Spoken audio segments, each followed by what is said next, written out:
smooth to the touch, smooth from the blacksmith's forge as well as from constant use. His task is to blast the solid rock into pieces small enough for his crew to dig loose with hand tools and haul away in ox carts. The first step is to drill a hole in the bedrock at exactly the right angle and depth, or the explosion will be wasted. All day, Phineas must keep an eye on his drillers and make sure they stay ahead. All day, Phineas must keep an eye on his diggers to make sure they keep up. All the time between, Phineas and his assistant are working with touchy explosives. They follow a strict routine. His assistant charges each new hole by filling the bottom with coarse-grained gunpowder. Phineas uses the narrow end of his iron to carefully press the rope-like fuse down into the powder. The assistant then fills up the rest of the hole with loose sand to act as a plug. Phineas will tamp the sand tight to bottle up the explosion, channeling the blast downward into the rock to shatter it.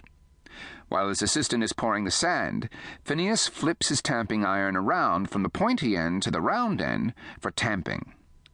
Black powder is ticklish stuff. When it's damp, nothing will set it off. When it's too dry or mixed in the wrong formula, almost anything can set it off without warning. But Phineas and his assistant have done this 1,000 times. Pour the powder, set the fuse, pour the sand, tamp the sand plug, shout a warning, light the fuse, and run like mad. But something goes wrong this time. The sand is never poured down the hole. The black powder and fuse sit exposed at the bottom. Does his assistant forget, or does Phineas forget to look? Witnesses disagree.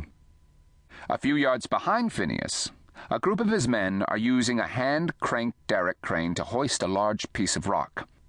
Some of the men remember seeing Phineas standing over the blast hole, leaning lightly on the tamping iron.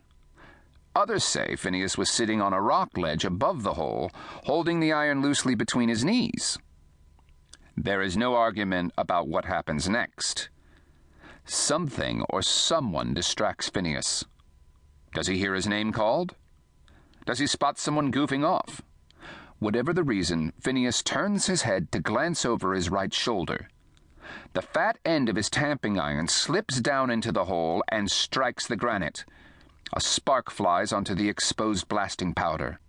Blam! The drill hole acts as a gun barrel. Instead of a bullet, it fires Phineas's rod straight upward.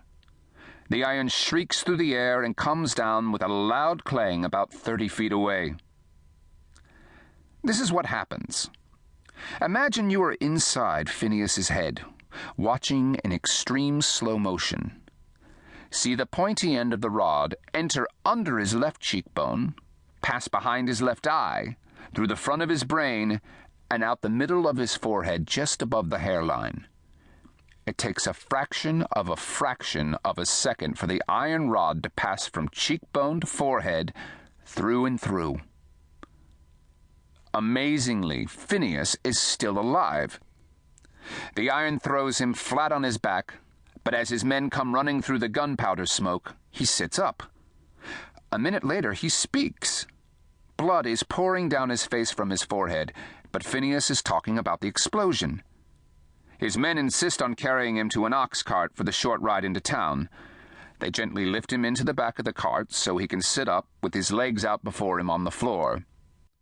An Irish workman grabs a horse and races ahead for the doctor while the ox cart ambulance rumbles slowly down the half-mile to Cavendish.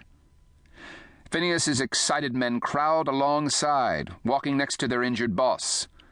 Still acting as foreman, Phineas calls out for his time book and makes an entry as he rolls toward town. Something terrible has happened, yet Phineas gets down from the cart without help.